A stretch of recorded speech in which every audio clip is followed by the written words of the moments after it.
The massive display screen flickered in the dimly lit chamber of the Galactic Council's observation room. The blue-skinned aliens stood motionless, their four eyes widening as they watched the scenes unfolding before them. "What are they doing?" asked the head observer, his tentacles twitching nervously.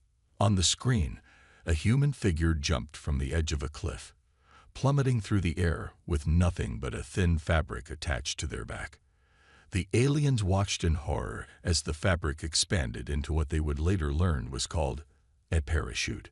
"This can't be normal behavior for a civilized species," muttered another observer named Ray, his scales changing color from green to pale yellow, a sign of extreme distress among his kind. The Galactic Council had discovered Earth during their routine scanning of potentially habitable worlds in the Milky Way's outer rim. What they found left them completely baffled. Unlike other intelligent species they had encountered, these humans seemed to actively seek out dangerous situations. The observation team continued watching as their computers processed more data from Earth's information networks. The screens showed humans diving into deep waters with only small tanks of air, climbing frozen mountains without protective shells, and racing in metal containers at speeds that would terrify any rational being. "Look at this one," called out Pat, the youngest observer. The screen showed a human deliberately jumping into a ring with a large horned creature they would later identify as a bull. The human wasn't even trying to kill it for food. They were doing it for something called entertainment. The head observer made a decision. "We need to study them more closely. This requires immediate attention."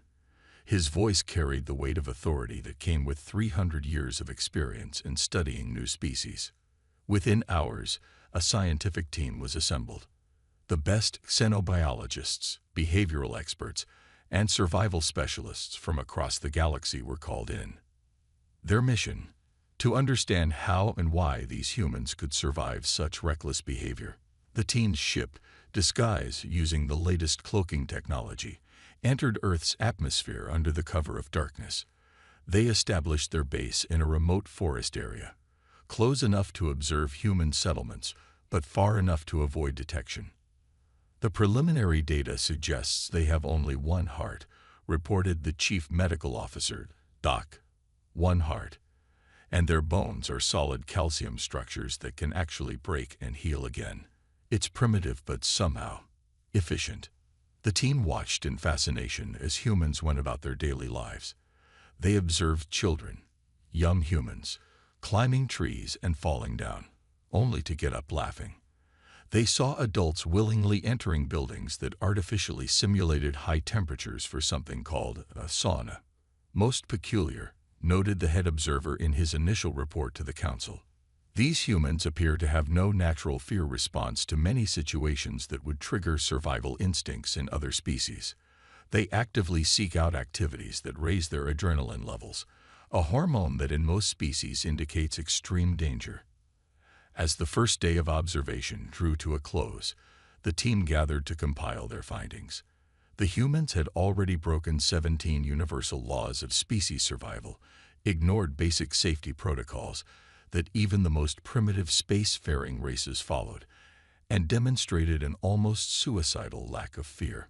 "Perhaps they're just not aware of the dangers," suggested Ray, still trying to make sense of it all. Their questions would only multiply in the days to come. None of them realized that they had barely scratched the surface of human capabilities.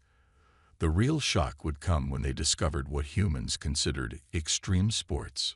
The head observer made one final entry in the day's log.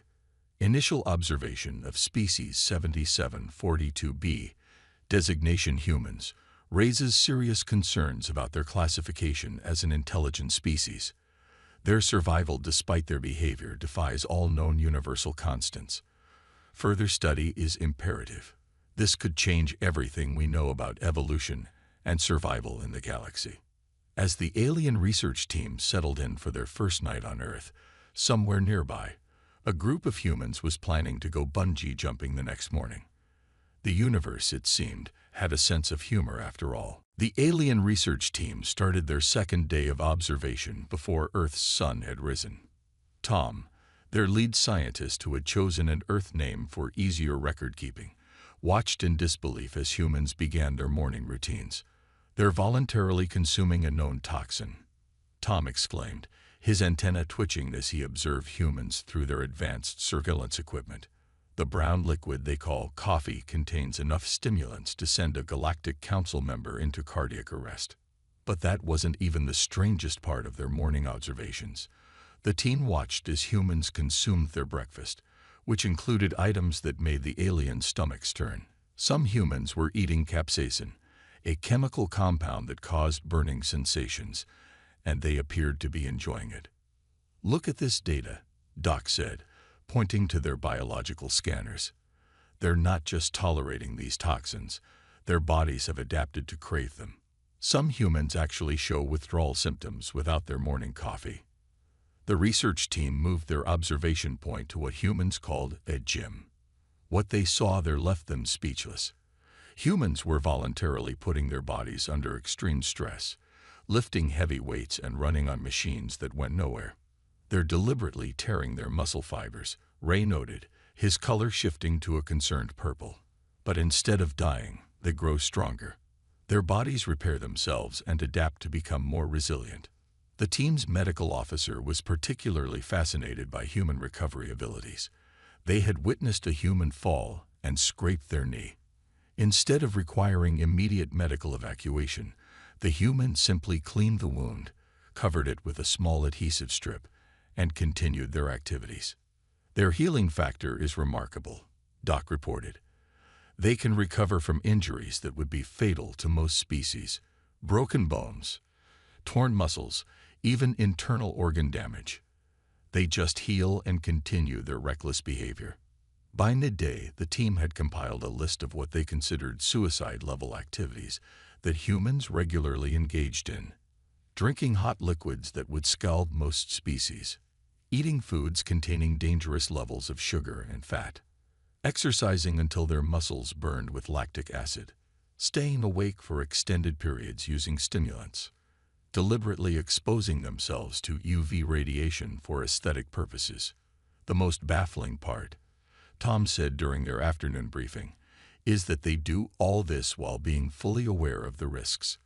They have medical science, they understand the dangers, yet they continue anyway." The team's cultural expert, who had chosen the Earth name Bill, made an interesting observation. "They have something called extreme sports, where they intentionally put themselves in life-threatening situations for entertainment. It's not even for survival or resources. They just do it for fun." As evening approached, the team witnessed something that would haunt their dreams. A group of humans gathered in an establishment called a restaurant, where they were served food items covered in a sauce that made their eyes water just from the scent. "The sauce contains pure capsaicin extract," Doc reported, his instruments going haywire. "It's literally a chemical weapon by Galactic Council standards. And they're competing to see who can eat the most." The aliens watched in horror as the humans turned the consumption of toxins into a competition, cheering each other on as their faces turned red and tears streamed down their cheeks. "Send an urgent update to the Council," Tom ordered. "These humans aren't just surviving on a death world. They're actively seeking ways to make it more challenging. They're either the most resilient species we've ever encountered or completely insane. Possibly both." As night fell, the research team retreated to their cloaked ship, each member trying to process what they had witnessed. Their reports would cause quite a stir-back at the Galactic Council, but they had no idea that their most shocking discoveries about humanity were still to come. "Tomorrow," Tom announced, "we'll investigate something they call parkour. Though personally, I'm not sure my hearts can take much more of this." Dawn broke over the research site as the alien team prepared for another day of human observation. Today's focus was on understanding the physical capabilities that made humans such unique creatures in the galaxy. "You need to see this," Bill called out, gesturing to the main screen. The team gathered around to watch footage of humans in what appeared to be an endurance hunt. The aliens watched in stunned silence as humans pursued their prey not through superior speed, but through relentless pursuit. They just Keep going, Ray whispered, his scales shimmering with amazement. The prey animal runs faster, but the humans never stop. They track it, follow it, until it literally cannot run anymore. Tom was busy analyzing the biological data.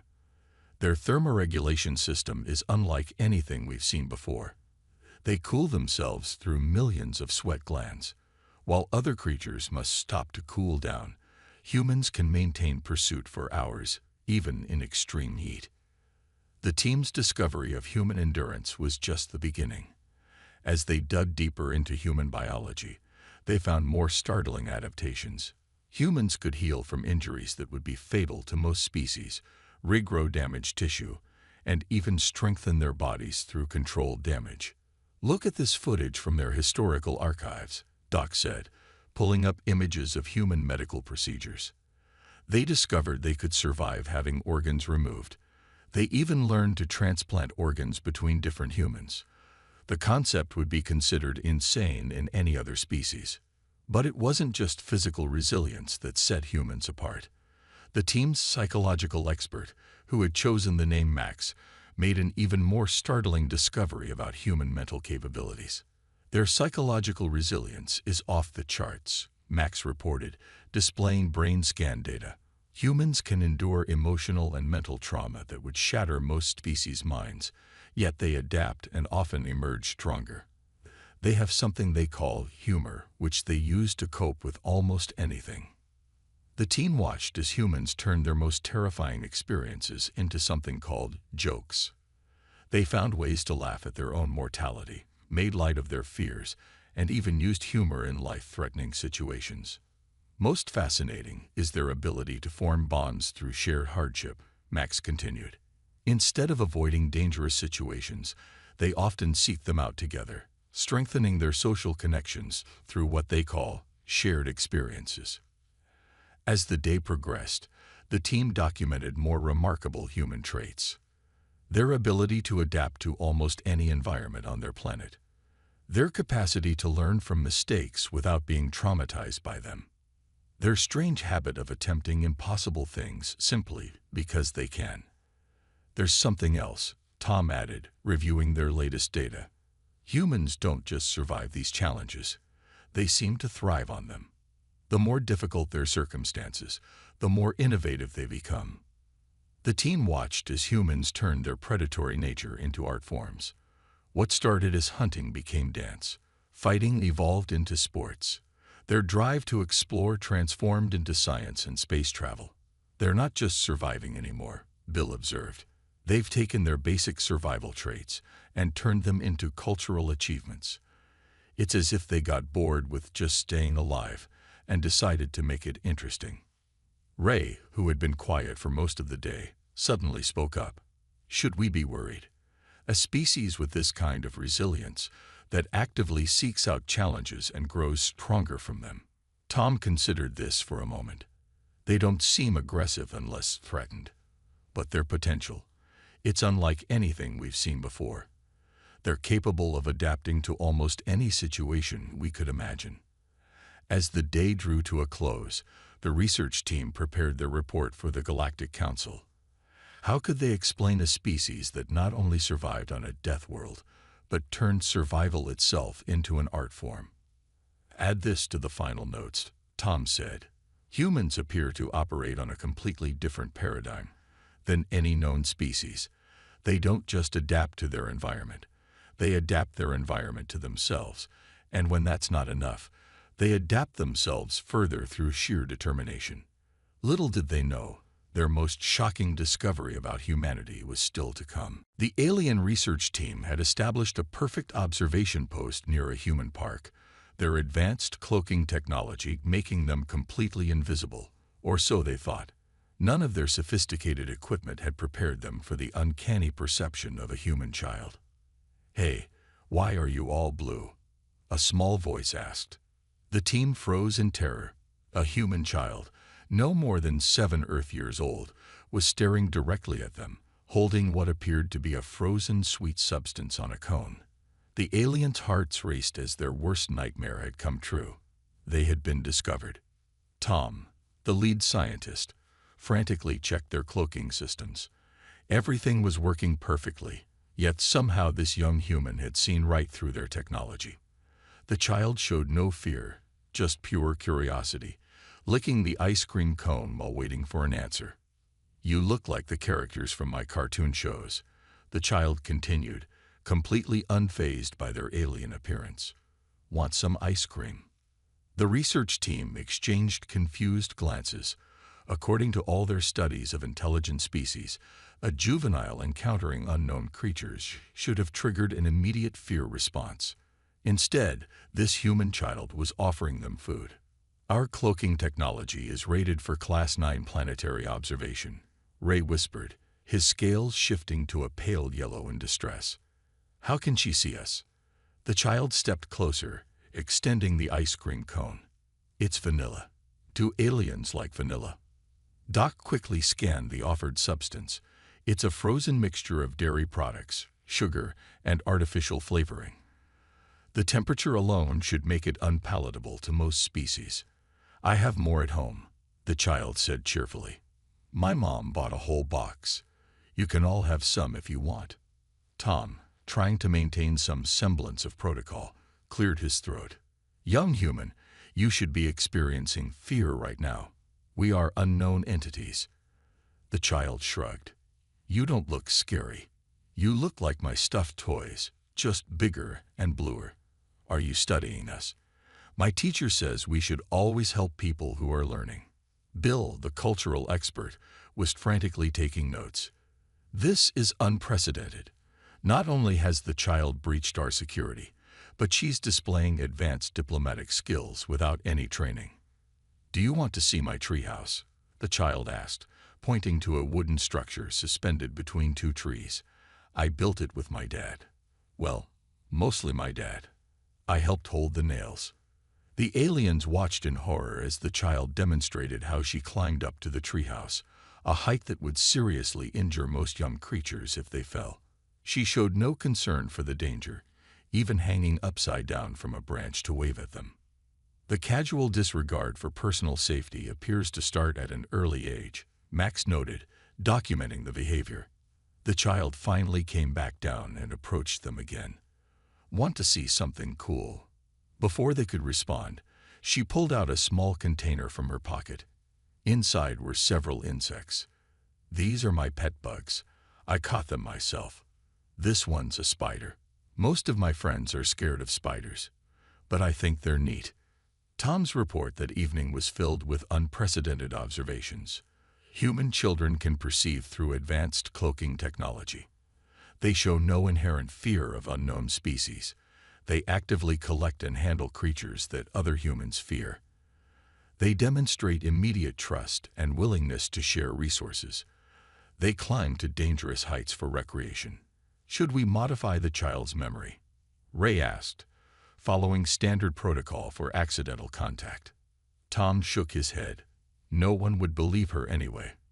And besides, he paused, watching as the child waved goodbye and skipped away. "I have a feeling this won't be our last interaction with humans." That night, as the team prepared their emergency report about the security breach, they received an unexpected gift outside their cloaked ship. A box of ice cream sandwiches with a note written in crayon.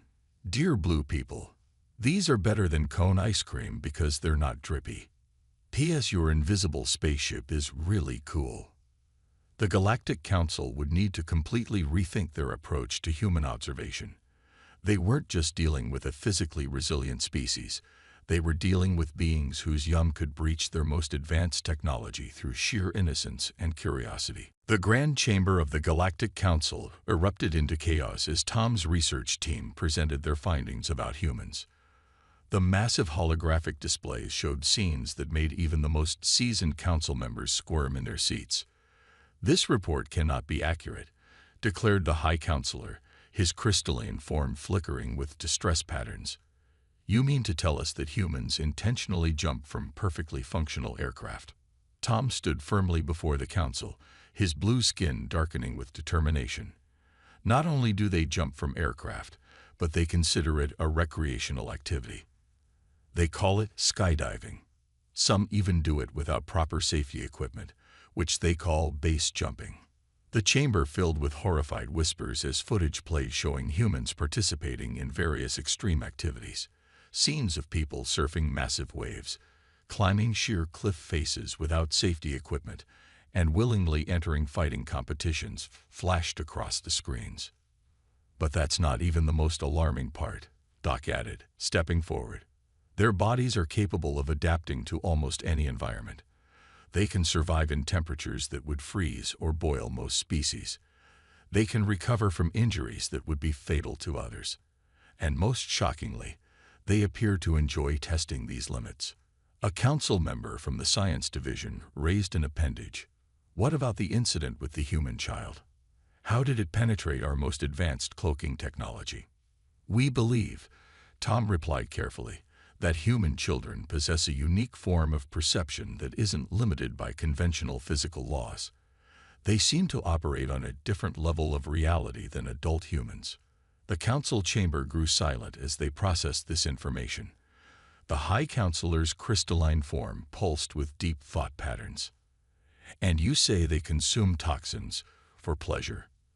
Another council member asked incredulously. Yes, Ray confirmed. They deliberately ferment beverages to create alcohol, which they drink despite knowing it poisons their bodies. They eat plants that cause pain responses, calling them spicy, and consider it enjoyable. Some even compete to see who can endure the most pain from these substances. The medical division representative trembled visibly. Their healing factor defies all known biological laws.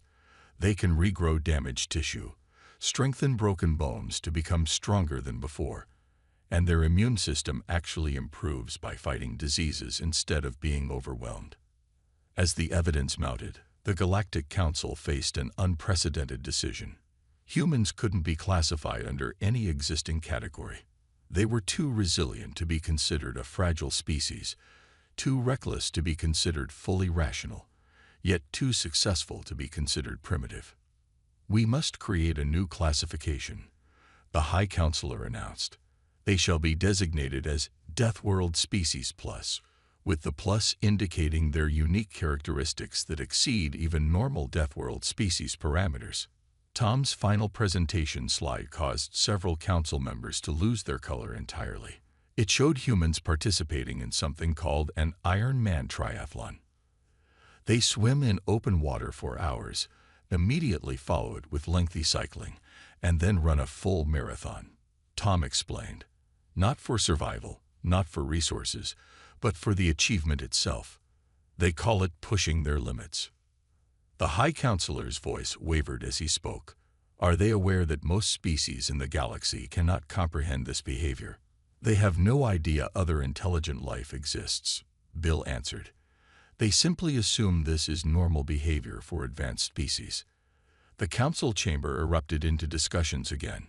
Some members argued for immediate quarantine of Earth to prevent human influence from spreading. Others suggested studying humans more closely to understand their unique abilities. The report concluded with a warning. Humanity appears to operate on a fundamental principle that sets them apart from all known species. They don't just adapt to survive. They actively seek out ways to become stronger through adversity. This trait, combined with their technological advancement rate, makes them potentially the most formidable species we have ever encountered. As the council members filed out of the chamber, many still shaking from what they had learned, the High Counselor made one final note in the official record. May the galaxy help us all if humans ever discover their true potential in the cosmic scale. Little did they know, humanity's most shocking attributes had yet to be revealed. The Galactic Council's research division worked overtime processing the flood of information about humans. Each new discovery seemed more impossible than the last. The revelation chamber was filled with holograms displaying human capabilities that defied all known laws of evolution. Let's review what we've learned, the chief researcher announced to the assembled council. First, their digestive system is unlike anything we've encountered. The display showed humans consuming various substances. They can eat almost anything, he continued. Their digestive system adapts to new foods within a single generation. Some humans can even consume substances that would be lethal to others simply through gradual exposure. The next hologram showed humans in different environments, from freezing mountains to scorching deserts. Their environmental adaptation is extraordinary. Humans can survive in temperature ranges that would kill most species. They've colonized nearly every habitat on their planet. But what about their predatory nature? Asked a concerned council member. That's perhaps the most fascinating part, Tom replied, stepping forward. Humans have transformed their predatory instincts into art forms.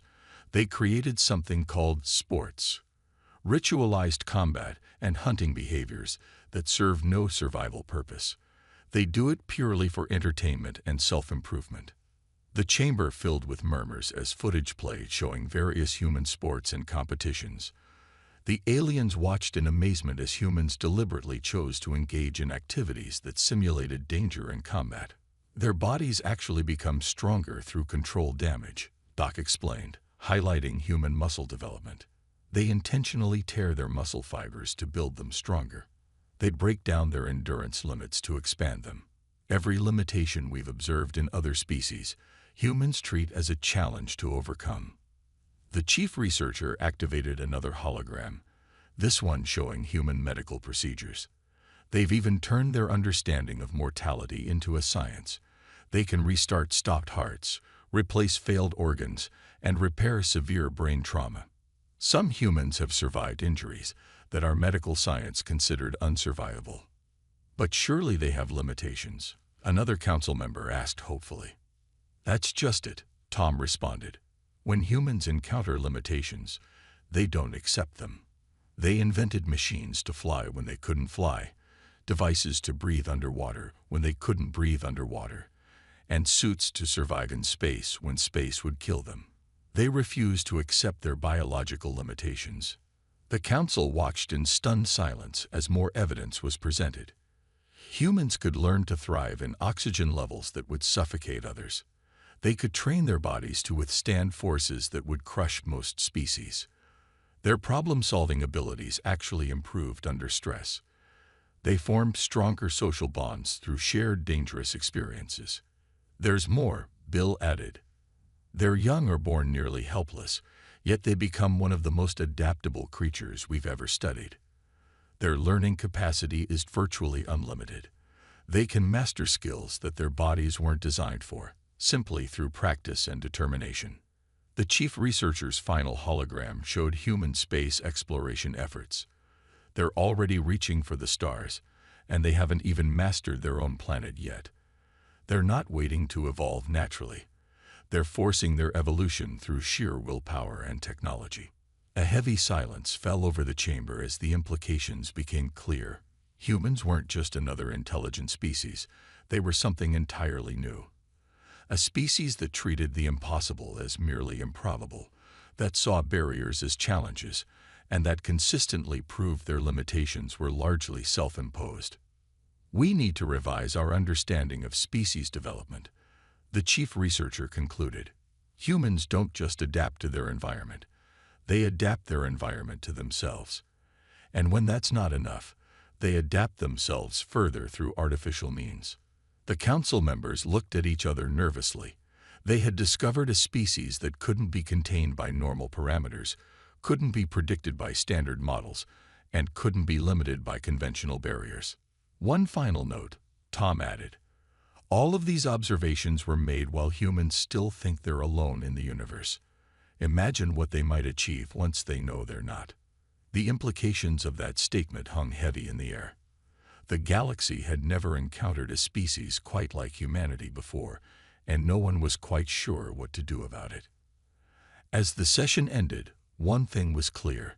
The traditional rules of species classification would never be the same again. The Galactic Council's Grand Chamber was filled to capacity. After weeks of debate, they had finally reached a decision about humanity. The High Counselor stood before the assembled representatives of 1,000 worlds to announce their historic verdict. After careful consideration of all evidence, the High Counselor began, "We have voted to establish official first contact with humanity. The chamber erupted in a mix of excitement and concern. Tom and his research team stood proudly at their observation post, watching the reactions of various council members. However, the High Counselor continued, raising his crystalline appendages for silence. This contact must be handled carefully. We have discovered that humans are uniquely suited for tasks that most species consider impossible. The main display activated, showing compilation footage of human achievements. Their natural resilience, combined with their determination to push beyond their limits, makes them perfect candidates for deep space exploration, extreme environment colonization, and crisis management. But what about their reckless nature? Asked a concerned council member. What we perceive as reckless, Tom responded, they view as innovative. Humans have turned their most dangerous traits into their greatest strengths. They're not just surviving. They're thriving on challenges that would break other species. The council's decision was soon put to the test. As preparations for first contact began, the humans decided to celebrate their own way. They organized what they called an extreme sports demonstration to welcome their cosmic visitors. The alien delegation watched in horror as humans performed increasingly dangerous feats to entertain their guests. Skydivers formed complex patterns in the air. Motorcycle riders jumped over enormous gaps, and free climbers scaled sheer cliffs without safety equipment. Are they trying to intimidate us? Whispered one alien diplomat to another. No, Tom replied, having learned to understand humans better than most. They're showing us their joy through achievement. This is how they celebrate, by pushing their boundaries.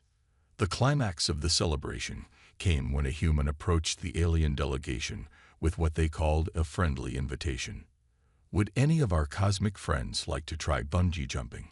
The human asked cheerfully. We've adjusted the equipment to accommodate different body types. The alien diplomats politely declined, their various biological stress indicators going off the charts just at the thought. The humans, however, seemed disappointed that no one wanted to join their fun. As the day progressed, the Galactic Council members began to understand something profound about humanity. These weren't just beings who survived against odds. They were beings who actively sought out challenges to overcome. Their celebration wasn't meant to frighten anyone. It was their way of showing their best qualities. We've made the right decision, the High Counselor declared, watching humans perform what they called the wingsuit formation. Any species that can turn their survival instincts into art forms, their fears into achievements, and their limitations into challenges. They're exactly what the galaxy needs. The final report to the Galactic Archives included a special note.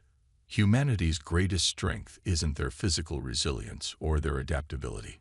It's their ability to see possibilities where others see limitations. They don't just face their fears, they turn them into opportunities for growth. As the sun set on humanity's first day, as a known part of the galactic community, the aliens watched humans planning their next celebration, something they called an interplanetary obstacle course. Should we stop them? Asked a concerned council member, seeing the increasingly ambitious plans. Tom shook his head, having learned to appreciate human nature. No, this is who they are. They'll either succeed spectacularly or fail trying. And even if they fail, they'll learn from it and try again. That's what makes them unique. The final entry in the official contact record read, "Humanity has been officially welcomed into the galactic community. May their unquenchable spirit of adventure and resilience help us all reach new heights. Though we may never understand their love for unnecessary risks, we cannot deny that it has made them extraordinary." And so began humanity's journey among the stars, leaving their alien friends both terrified and amazed at what these remarkable beings would do next. The end.